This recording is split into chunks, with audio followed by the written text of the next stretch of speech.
Hello again, design class. So I was going to show you my project here that I was working on. Since I last filmed, I added just a few things. I put in a couple lines down here. I started kind of working on the eye, trying to make that match. I can already tell when I look at this that the lower eyelid, I'm going to have to move up a little bit, and then I'll have to do a little shading underneath it to make that really match that side. This particular eye on Prince is different from anybody else's eye, so you really have to pay attention to your project and see what their eye looks like. I can see that on him, the corner comes way down, and it is a pretty high elevated line there, and it shoots around, and the high point is back here. And then it's a really sharp drop off that comes back down this way. So that's what I started trying to work on there. Again, check your picture, see what their eye does. Is it a long skinny eye? Is it really wide? So pay attention to that. Same with the mouth. I started kind of working with the mouth. I can see this isn't right yet, especially when I'm looking at it on the camera. That's one thing I find if you're working on your project, take a picture of it, and then if you have your phone or your photo booth, take a picture of it and look at it. For whatever reason, it changes the way things look, and it helps you to be able to see where things are maybe not right. Same, the last video I said make sure you step back and look at it, because when you do that, you'll be able to see when things are not right. Things that will also change the way things look in terms of being correct is adding that value. So you're going to want to keep that in mind, and don't get too down on yourself if things aren't perfect right away, because you start adding the value and it will change the way that it looks. Other places where I started kind of putting in just the lines in the direction where I think those lines will probably go for the hair. So at this point, I feel like I'm probably ready to start doing some values, adding that value to it. For the most part, you're probably just using a regular pencil. In class, I normally would have you using drawing pencils. We would use something like a B pencil. This is a 2B, all the way up to a 10B. These are shading pencils. I didn't want to have to worry about getting those out to you. I wanted you to just be able to work with the materials that you have. So, trusty pencil. So what you're going to do is you're just going to start shading. So when I start shading, I look for the areas where is it darkest. So I can see down here, you can see I started adding a little bit of value there. You can see there's some value down here, up under here, under the eyes, through there. I'll come back probably to the hair just because that's a little more time intensive. But I'm going to start in this area down in here, and I'm going to start putting those values in.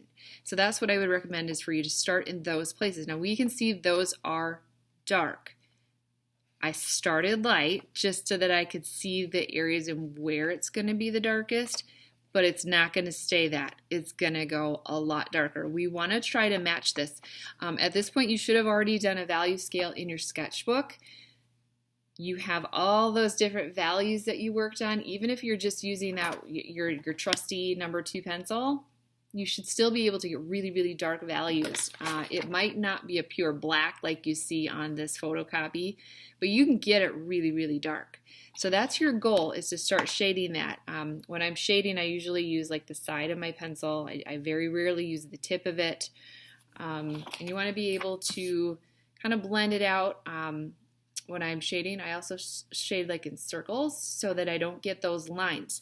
This face is a 3-dimensional object, which means you don't want to go straight across when you start shading. Shade in the direction that you would see some of those values going. So if it's under the eye, you're shading kind of in almost like this smile shape, right? So you're going with the flow on that one. Don't go straight across. That makes it look really, really flat. So I'm just going to try that for a second here. I'm going to shade a little bit under here.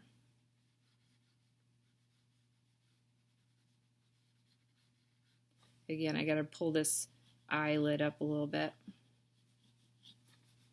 And I have a tendency to use my finger to blend.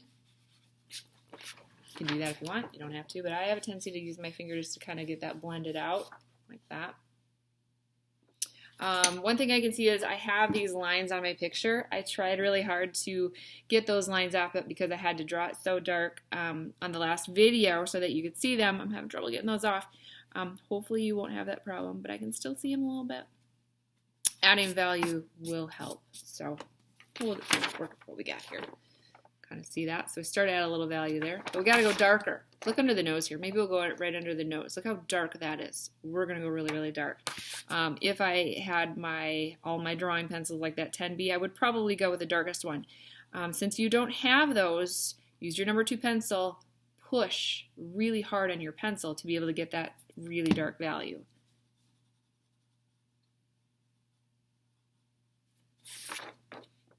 Okay, you want it to match from here to there as best as you can get it to go. So you got to push really hard to make that value match. Okay, the project is matching the values. I mean, obviously we did proportions, but we want this picture to look like one solid picture. That's our goal. So we're just gonna keep working on that. I'm gonna go really, really dark under the mouth here so you can see it. And try to keep this video really short.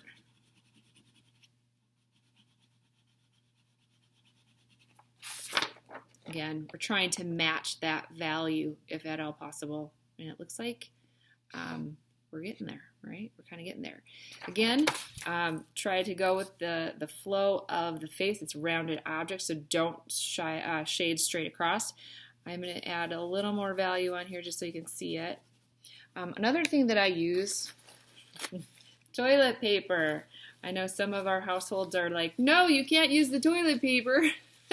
This whole virus thing, but I do use toilet paper or a Kleenex, a napkin, or something like that is really, really great to blend. Sometimes when I'm doing the face, I don't necessarily want to shade with my pencil directly on the project. So what I'll do is I'll take a scratch paper and I'm going to put a whole bunch of darkness on this paper, and then I'm going to use my toilet paper like this. See how it gets nice and dirty? I'm going to take my project and I'm going to start to shade on my project. I'm going to do up here on the forehead a little bit. Again, I'm shading in circles, not going straight across because our faces aren't straight. They are rounded. I might even pick up, as I'm shading, I pull this up so that I can get underneath it and then push it back down so you can see it. Not quite there yet, but it's a good start.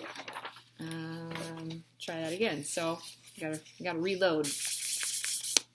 Get some dirt on there, and then start shading on the face. Again, circles, circles, circles. And that's how I would get started on that. Pay attention to where it's light and where it's dark. You know, it's really, really light through here. It's dark right here. It's really light here. Okay, so on this side, we're gonna have darkness through here, a little bit of light underneath, and then we're gonna have some shading probably on that cheekbone over here. So I'm going to add that real quick so you can see what that might look like. This time I'm actually putting the pencil on paper. Use my trusty toilet paper. A lot of times I will roll it around my finger. Like that.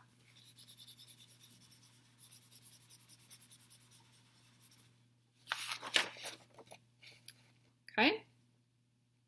So the goal is to do your value all through here. Again, trying to match where it's light, where it's dark. You probably will have to work in layers. You'll get it all covered. You go, oh, I really like it. Step back and look at it. If you can see places where it's not dark enough, then you have to just keep going. Okay? You'll have a few days to work on this. So don't feel like you have to get it all done in one day. So a few days. Again, let me know if you have questions. I'm available on email. You can get me on Schoology. There's messaging through Schoology as well. Again, Google Hangouts if you need to do an actual video conference and it's not during a scheduled Zoom time.